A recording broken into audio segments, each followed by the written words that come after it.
mar kale iyo inaan idinka warbixin idinka siino shirkii guusha ahaa ee maanta kusoo dhammaaday halkan oo madaxda dalalka safka hore oo Soomaaliya martigelisay ay kulan ku yeesheen magaalada Muqdisho.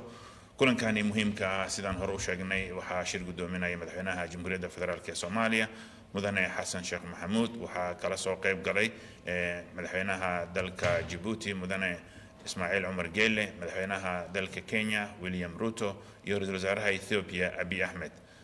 waxaa ajendaha kulanka u ahaa in laga wada hadlo arrimaha amniga gobolka, howlgallada guuleystay ee dowladda federaalka ee Soomaaliya ay haatan wado ee ka dhanka qawaariijta, kuwaas oo u baahday in wada tashi lagala yeesho dalalka deriska ah maadaama qataraha shabaab aysan ku koobnayn Soomaaliya, suuragalna ay tahay in qatarahaasi ay ku sii faafaan dalalka gobolka haddii aanay jirin iskaashi dhinaca amniga ah oo si hoose ay uga wada shaqayn karaan madaxda. shirkaasi madaxweynaha uu shir gudoomiyey madaxda kale kala qayb galeen waxaa looga hadlay qodobadaas aan sheegnay dhanka amniga. waxaa ugu muhiimsanaa oo qodobada la isku raacay ka mid ahaa in si guud ay isku wada raaceen horumarka Soomaaliya ka samaysay dhanka in ay nabad ku soo dabaasho dalka iyo dagaalka lagu hayo argagixisada. qodobada ugu muhiimsan waxaa ka mid ah in ay isku raaceen wadamadani muhiimadda ay leedahay in si gaara loo xishmeeyo midnimada dhuleed iyo madax banaanida Soomaaliya, isla markaana xorriyadda Soomaaliya ay tahay mid lama taabtaan ah oo dalalka deriska ay mar walba ay u taagan yihiin in ay xishmeeyaan. waxaa si aad loogu ammaanay dowladda iyo shacabka Jamhuuriyadda Federaalka ee Soomaaliya dadaalkii iyo sida ay u muujiyeen inay ka go'an tahay in ay dalka ka xoreeyaan khawaarijta al-shabaab. waxaa kaloo isla gartay in loo baahan yahay in taageero hil iyo hooba la garab istaago Jamhuuriyadda Federaalka Soomaaliya iyo ciidamadeeda qaranka hawshan ay ku jiraan dib u xoreynta amaba in wadanka laga sifeeyo khawaarijta dhibaatada ku noqday amniga gudaha Soomaaliya, qatarna ku ah amniga dalalka gobolka iyo caalamka intiisa kaleba.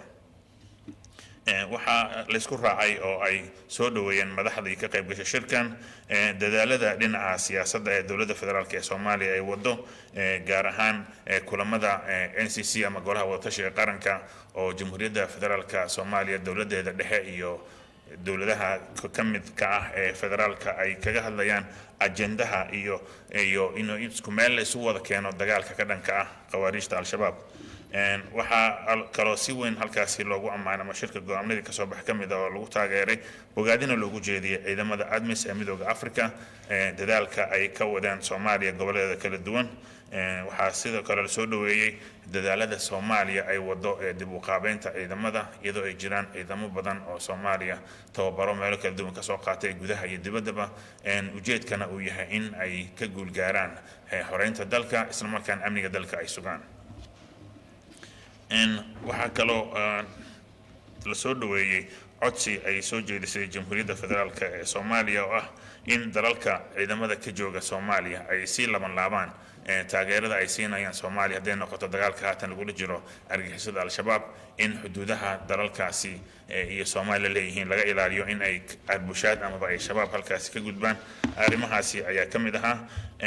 waxaa kaloo laga dalbaday beesha caalamka in ay Soomaaliya ka taageeraan barnaamijka xasilinta, waayo marka howlahan dib u xoreynta ay dhacaan waxaa xigaya in deegaanada la xoreeyo iyaguna ay helaan agabyadii loo baahnaa baahiyihii halkaas ka jira la daboolo, sida waxbarashada, arrimaha caafimaadka, maamul in loo sameeyo, isla markaana amniga halkaas la sugo oo loo dhiso ciidan sugi kara amniga meeshaas looga tagay. shirka qodobadiisu waa ay badnaayeen. waxaan soo gudbin doonaa war-saxaafadeedkii ka soo baxay oo lala wadaagi doono shacabka iyo dhammaanba qalabka warbaahinta, laakiin muhiimadda ama intii ugu muhiimsaneed waa intii halkan kusoo koobay. waad mahadsantihiin.